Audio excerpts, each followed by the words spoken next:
সবাইকে আদাব ও নমস্কার।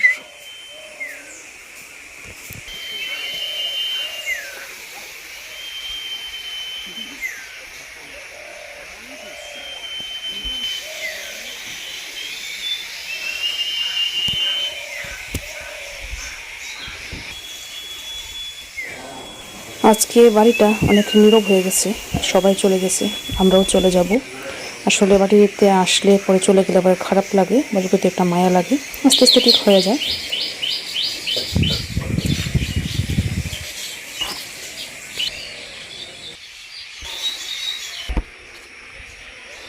ইয়া গাছ থেকে কাঁঠাল পড়ে একবারে হয়ে গেছে, পাকা কাঁঠাল অনেক উঁচু থেকে পড়ছে, পড়ে একবারে চ্যাপটা।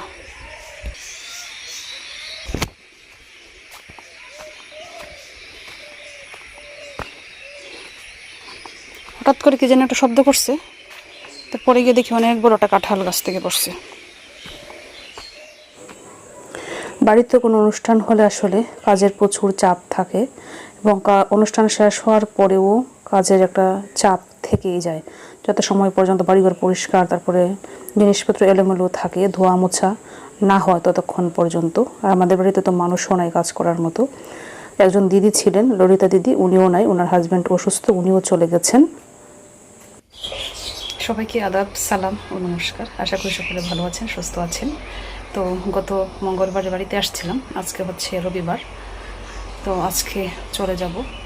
সকালে ঘুম থেকে উঠে খাওয়া দাওয়া করলাম, তারপর স্নান করলাম, ঠাকুর দিলাম, খাওয়া দাওয়া করলাম, রেডি হয়ে বসে রইলাম এখন। কারণ হচ্ছে কর্মকাণ্ড যাব, মানে বাসায় যাবো বাবার সাথে। বাবা একটু কাজ করতেছেন, কাজ করে এসে তারপর আমি বাবার সাথে কর্মকাণ্ড যাবো আজকে। বাড়িটা একদম ফাঁকা, সবাই চলে গেছে। ঢাকা থেকে দিদি আসছিল, দিদিও চলে গেছে, একদম ফাঁকা হয়ে গেছে। কবে বাড়িতে আসা হবে জানি না, যেহেতু সামনে বর্ষাকাল, রাস্তাঘাটও খারাপ থাকবে। আর কি বলবো, সবাই আমাদের জন্য আশীর্বাদ করবেন, আমার জন্য। তারপর হচ্ছে আমাদের বাড়িতে আরেকজন আছেন যে সুর্দি আখি, তার জন্য আশীর্বাদ করবেন, সে যেন ভালো থাকে এবং সুস্থ থাকে, সুস্থভাবেই যেন সব কিছু হয়। তো ব্যাগপত্র যা ছিল সব কিছু কালকে তার কাছে দিয়ে দিয়েছিলাম, শুধু একটা ব্যাগই বাকি আছে, এটাই আজকে শুধু নিয়ে যাব। বাকি সব যা ছিল কালকে তার কাছে দিয়ে দিছি। সেটা ভালো না, তার জন্য সবাই একটু বেশি বেশি আশীর্বাদ করবেন।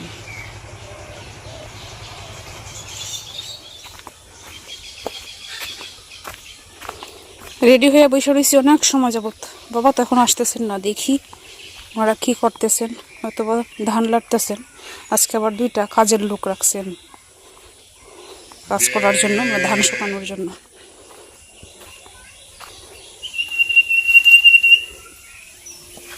এই যে বাবা বস্তার মধ্যে ধান ভরতেছেন।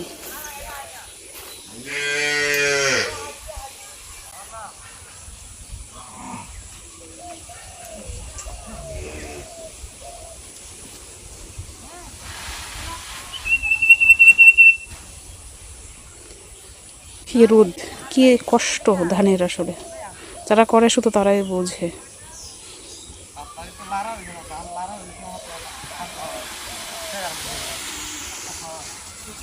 এই যে প্রত্যেক বাড়িতে এখন ধান আছে, এই যে পাশের বাড়িতে।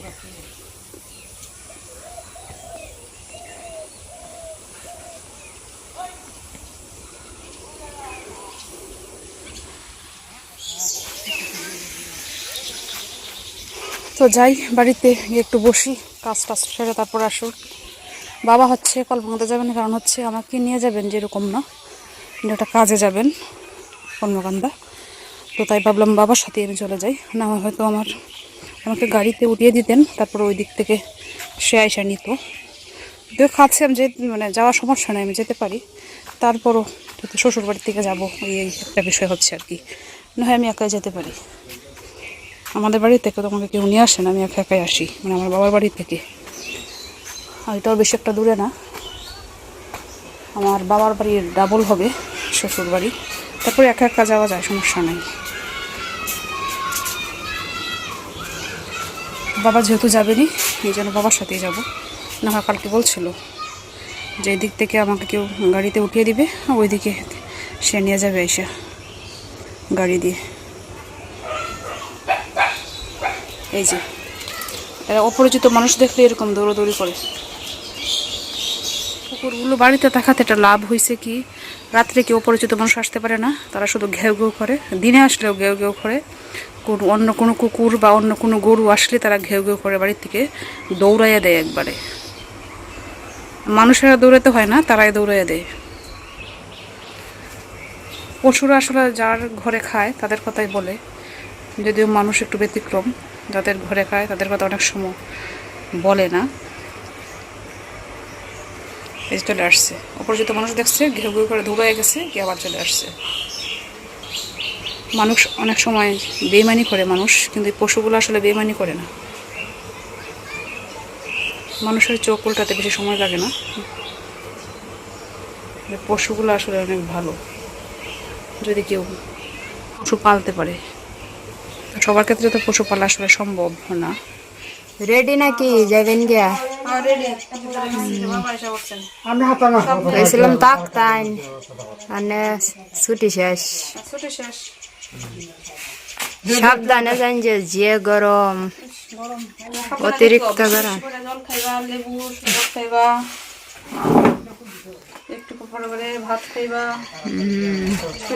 ভাত খাইলে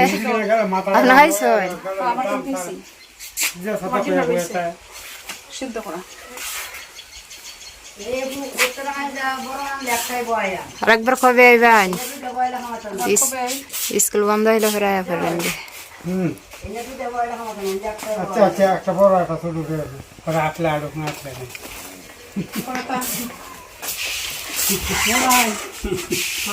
ব্যাগটা দিছ মানে রেডি হারা বউ আর শ্বশুর, এই যে বাবা যাইবেন কল ওখানদা গায়া দিয়ে তো ছাতা লাগবো না।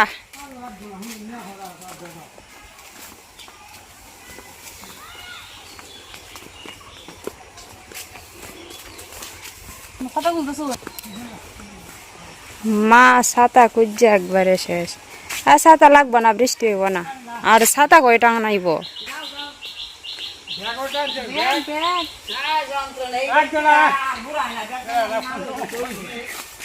ব্যাগ একটা কিনালে 10 টাকা দিয়ে বড় দেখিয়ে।